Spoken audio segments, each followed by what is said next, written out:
अगर सच के खिलाफ आपको कुछ सुनना पसंद नहीं है तो आप बिल्कुल मत सुनो।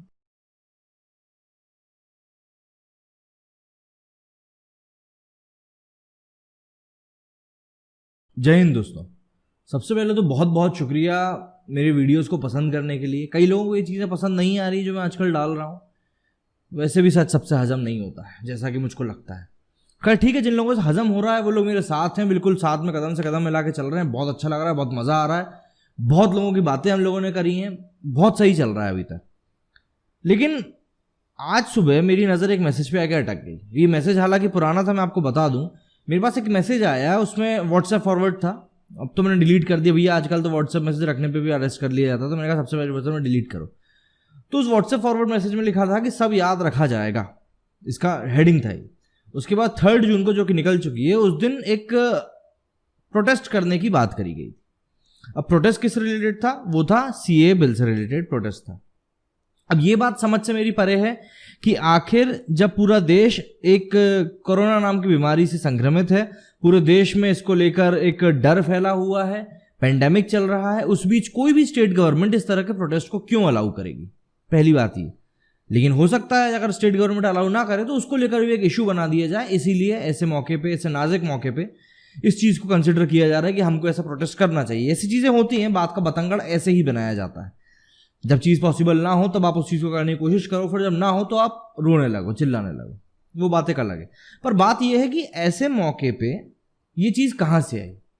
अभी अमेरिका में बहुत लपक के प्रोटेस्ट चल रहा है। मतलब वहाँ पे एक फ्लॉयड नाम के व्यक्ति की मौत हो गई, जो कि अश्वेत थे। पुलिस ने उनको बहुत बेरहमी से मार दिया। मैं इस बात पर कोई कमेंट नहीं कर रहा कि वो रेसिस्ट थे कि नहीं थे, क्या थे क्या नहीं थे, लेकिन जो भी कुछ किया बहुत गलत तरीके से हैंडल किया गया और बहुत गलत तरीके से वो चीज़ की गई। बिल्कुल मानवीय घटना नहीं थी वो कहीं से कहीं तक। तो प्रोटेस्ट होना तो लाजमी था। लेकिन अब इस पूरे प्रोटेस्ट के अंदर से एक अलग ही पिक्चर बाहर निकल के आ रही है। वहां पे फासिस्ट अगर आप लोग समझते हो तो इसको नहीं समझते हो तो यार सर्च कर लेना, बहुत हल्की सी चीज़ है, इतना समझ में समझाने का वक्त भी नहीं रहता वीडियो में। तो एंटी फासिस्ट करके वहां पे ग्रुप है जिसका नाम है एंटीफा। इसका नाम उभर के अभी इन प्रोटेस्ट में सामने आया है, और इसका नाम इसलिए उभर के सामने आया क्योंकि कई सारे ऐसे वीडियोज हैं। मेरे पास ये वीडियो पड़े हैं, अगर मैं इस वीडियो में इसको डाल पाया तो बिल्कुल डाल दूंगा। वो क्या है ना, आजकल इन सारे प्रोटेस्ट को लेकर एक यूट्यूब ने भी पॉलिसी कर दी है कि है ना, ये वीडियो अगर आप अपने वीडियो में इंक्लूड कर रहे हो कट करके तो आपका वीडियो ब्लॉक हो जाता है। तो इसलिए हो सकता है नहीं डाल पाऊँ, लेकिन फेसबुक पे या मैं इंस्टाग्राम पे डाल दूंगा, अगर आपको देखना हो तो वहां से देख सकते हो। तो ये सारे वीडियोज में एक चीज़ जो निकल के आई है वो ये कि कई ऐसे लोग हैं, अब मैं यहाँ पे स्ट्रेट वर्ड यूज करता हूँ, कई ऐसे गोरे लोग हैं जो कि वीडियोस में दिख रहे हैं पैसे देते हुए काले लोगों को कि आप लोग जाके प्रोटेस्ट करो, जाके चिल्ला चोट करो, जाके तोड़ फोड़ करो।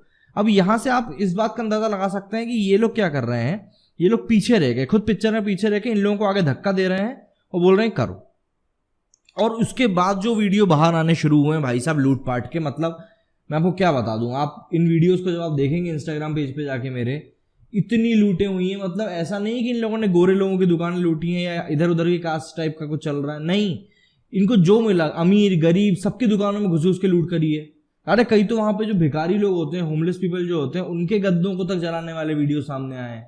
मतलब ये कोई अब सिंपल प्रोटेस्ट नहीं रह गया है, ये सिंपल बस दंगे भड़काने टाइप का काम हो गया कि सब करना है। अब कैसे भड़काई जा रही हैं चीजें, ये अब सामने आ रही हैं, पहली चीज। अब इस चीज को मेरे इस वीडियो में रेफर करने का क्या कारण था वो मैं आपको बताता हूं। अभी हमारे देश में एक ऐसा कुछ माहौल बना हुआ है कि बहुत सारी चीजों को कुछ इस तरीके से प्रोजेक्ट किया जाता है कि वो ऐसा लगे कि यार ये लोग तो कहीं ना कहीं कुछ सही बोल रहे हैं। और ये लोग जो होते हैं, ये अधिकतर कौन होते हैं? स्टूडेंट्स होते हैं।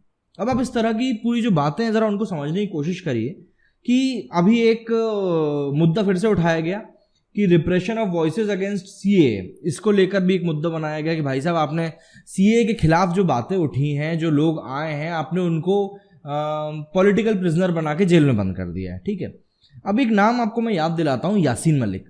याद ना हो तो इसको भी आप गूगल जाके करिए। ये एक टेररिस्ट थे जम्मू एंड कश्मीर के, जिनको कुछ टाइम पहले मार गिराया गया है। वहां पे इनको कहा जाता था कि भाई साहब आपने एक सेपरेटिस्ट को मार डाला, टेररिस्ट को नहीं बल्कि एक सेपरेटिस्ट को मार डाला। अब यहां पर टेररिस्ट कहना क्यों गलत है और सेपरेटिस्ट कहना कैसे सही हो गया वो आपको थोड़ा बताता हूं।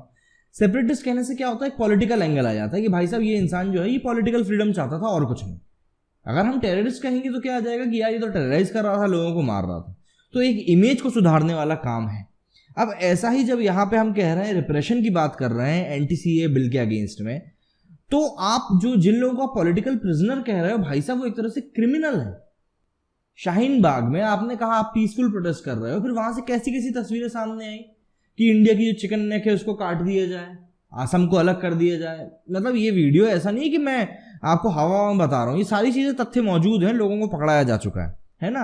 उसके बाद केरल तेरे खून से आजादी लेंगे, आंध्रा तेरे खून से, कश्मीर तेरे खून से, क्या नारे लगा रहे हो आप लोग? ये मतलब ये पीसफुल प्रोटेस्ट कहलाता है? ये पीसफुल प्रोटेस्ट के नाम पे, अभिव्यक्ति की आजादी के नाम पे, राइट टू स्पीच के नाम पे आप कुछ भी बोलते जाओगे, कुछ भी गालियां देते जाओगे, किसी भी देश को डिग्रेड करने का काम करते जाओगे, पॉलिटिकल लीडर्स के अगेंस्ट कुछ भी कहते जाओगे और आपको कोई कुछ ना कहे, आप लोग ये उम्मीद कर रहे हो?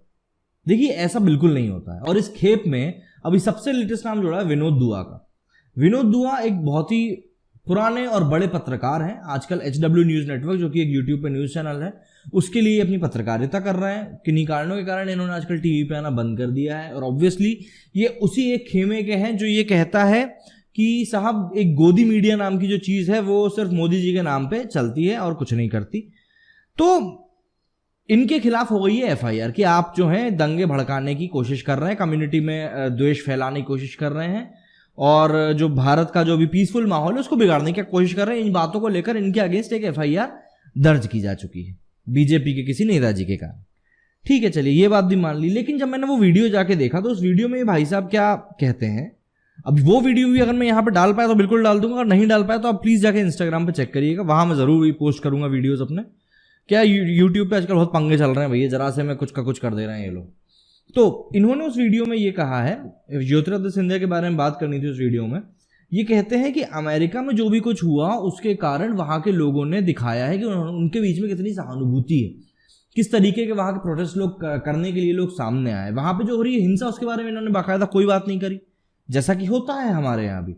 हमारे यहाँ अगर कोई एक समुदाय का व्यक्ति मरता है तो ज्यादा हल्ला किया जाता है, वहीं कोई दूसरे समुदाय का व्यक्ति मरता है तो उसके ऊपर कोई कुछ नहीं बोलता, जैसे कि कुछ हुआ ही ना हो। खैर वो सब बातें अलग बात है।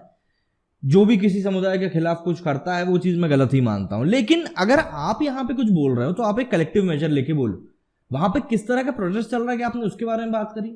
एंटीफा जो वहां पे काम कर रहा है कि आपने उसको लेकर बात करी? आपने नहीं करी। आप क्या कहते हो कि हमारे देश में सहानुभूति खत्म हो गई है, हमारे देश में कोई कुछ करता नहीं है, आवाज नहीं उठा रहा। किसी सरकार ने बाकायदा उन्होंने ऑन रिकॉर्ड बात कही है, सरकार ने एक भी मजदूर को घर भेजने के लिए कोई एफर्ट नहीं किए। मतलब जो ट्रेनें चली, जो बसें चली, वो सब फालतू थी। भाई साहब को याद क्या रहा? याद रहा तो ये सिर्फ कि कांग्रेस ने 1000 बसें दी थी। भाई साहब कांग्रेस ने उसके साथ 36 लाख का बिल भी भेजा था, ये भी आपको देखना चाहिए। खैर ठीक है, आप पढ़े लिखे इंसान हैं, आप मुझसे ज्यादा जानते होंगे, इसलिए मैं उस बारे में आपसे कुछ नहीं कहूंगा। लेकिन मेरा आपसे कहना बस यही है कि भाई साहब अगर आप ये चीज कोई देख रहे हो तो इसको एक कलेक्टिवली उसमें देखो ना। अगर आप ये कह रहे हो कि हमारे देश में कोई सहानुभूति नहीं है, आवाज उठानी चाहिए, तो भाई साहब ये आप ऐसे नाजुक मौके पे आप शांति भंग करने वाली ही बात कर रहे हो। ये तो वही बात होगी, बच्चे के घर में कोई रो रहा है और धीरे से आप उसको जाके बोल दो यार तुम्हारे घर वालों को तुम्हारे साथ ऐसा करना नहीं चाहिए था, तुम्हें कोई मतलब है नहीं, तुम्हें सिर्फ अपनी पत्रकारिता को बनाना है, और तुम आखिर में कमेंट आके क्या कर रहे हो? इस तरीके के बड़े लोग हैं, करते होंगे, इसके बारे में अपन लोग ज्यादा बात नहीं कर सकते, और हो सकता है करें तो भैया अपने खिलाफ भी कंप्लेंट हो जाए, इसलिए क्या बोलो। तो इस तरह की कुछ चीजें हैं। तो आप लोग से मेरी ये एक अपील है, एक कहना है कि अगर आप लोगों के पास भी ऐसे कोई लोग हों जो इस तरह की बातें करते हो, जो आपको इस तरह की मैसेज भेजते हो, तो मेरी जो ये सारे हैंडल दिए हैं आपकी स्क्रीन के ऊपर, जितने भी आपको दिख रहे हैं, इंस्टाग्राम, ट्विटर, इन पे आप मेरे को DM से करके जरूर बताइए कि आप लोगों के पास भी ऐसे मैसेजेस आए हैं, और उनके स्क्रीनशॉट लेके मेरे को उस पर मेल करिए या मेरे को DM कीजिए। आप क्या है कि हम लोगों को ये चीज दिखानी होगी दुनिया के सामने कि क्या चीजें चल रही हैं हमारी सोसाइटी में। आज के टाइम में क्या होता है ना, कई बार लोग बात करने से कतराते हैं, जो मैंने नोटिस किया है। तो मुझे नहीं लगता कि हम लोग उस खेप के हैं कि हम लोग दबेंगे। मैं भी आप लोगों से यही उम्मीद करता हूं कि आप लोग भी नहीं दबेंगे। तो कोशिश करिए कि इस चीज को हम लोग हटा पाए, क्योंकि ये जो चीज चल रही है ना भाई साहब, ये दोबारा अगर अंगड़ाई ली ना तो ये क्या है ना, फिर जो सरकार मेजर लेगी फिर बहुत बुरे मेजर हो सकते हैं ये सब। तो देखिए जो है सो है, करना अपने को ही पड़ेगा, तो करते हैं मिलके। तो अगर आपके पास भी ऐसा कुछ आता है तो प्लीज यार मेरे को बिल्कुल DM करो या ईमेल करो, अपन बिल्कुल इसके ऊपर बात करेंगे। और दूसरी बात, जो आजकल मैं वीडियोस अपलोड कर रहा हूं उससे कई लोगों को प्रॉब्लम हो रही है। तो अगर आप लोग ये चाह रहे हो कि मैं मोटिवेशनल वीडियोस दोबारा डालूं, तो मेरा जो दूसरा चैनल है मैं उस पर डाल सकता हूँ, बिल्कुल उसी पर डालूंगा मैं। क्योंकि देखिए ऐसा है, कई लोग मुझको कह रहे हैं कि आप मोटिवेशनल वीडियोस डालते थे वही अच्छा था, ये क्या करने लगे फलाना ढिमका। तो भाई साहब सिर्फ इतनी सी बात मैं आपको कहूँगा कि अगर सच के खिलाफ आपको कुछ सुनना पसंद नहीं है तो आप बिल्कुल मत सुनो, कोई दिक्कत नहीं है। मोटिवेशनल वीडियोस मेरे चैनल पे अभी भी करीब 200 करीब डले होंगे, कम नहीं होते हैं, आप बिल्कुल उनको जाके देख सकते हैं, कोई प्रॉब्लम नहीं है। लेकिन ये कहना कि मैं गलत कर रहा हूँ, तो यार मुझे जज करने वाले आप कौन होते हो, सबसे बड़ी बात तो ये। तो प्लीज़ आप मुझे जज मत करो, और जो है आप सभी के सामने है, मैं कोशिश कर रहा हूँ अभी थोड़ा बहुत वक्त निकालने की कि मोटिवेशनल वीडियोस अपने दूसरे चैनल पर डालना शुरू कर दूं, जिससे कि जिन लोगों को उस तरह का कंटेंट चाहिए उनको वहाँ से मिल सके। लेकिन मुझको कहना कि मैं गलत कर रहा हूँ, तो भाई साहब अगर मैं अपने देश के लिए बात कर रहा हूँ, देश के लिए कुछ कर रहा हूँ, देश के लिए लोगों को जागरूक कर रहा हूँ, तो मुझे नहीं लगता कि मैं गलत कर रहा हूँ। अगर आपको लग रहा है कि मैं गलत कर रहा हूँ तो भाई साहब कहीं ना कहीं आप लोगों को गलत लग रहा है। मेरा आज की वीडियो में बस इतना ही। पसंद आया तो उसको शेयर जरूर कीजिएगा। जय हिंद, जय भारत।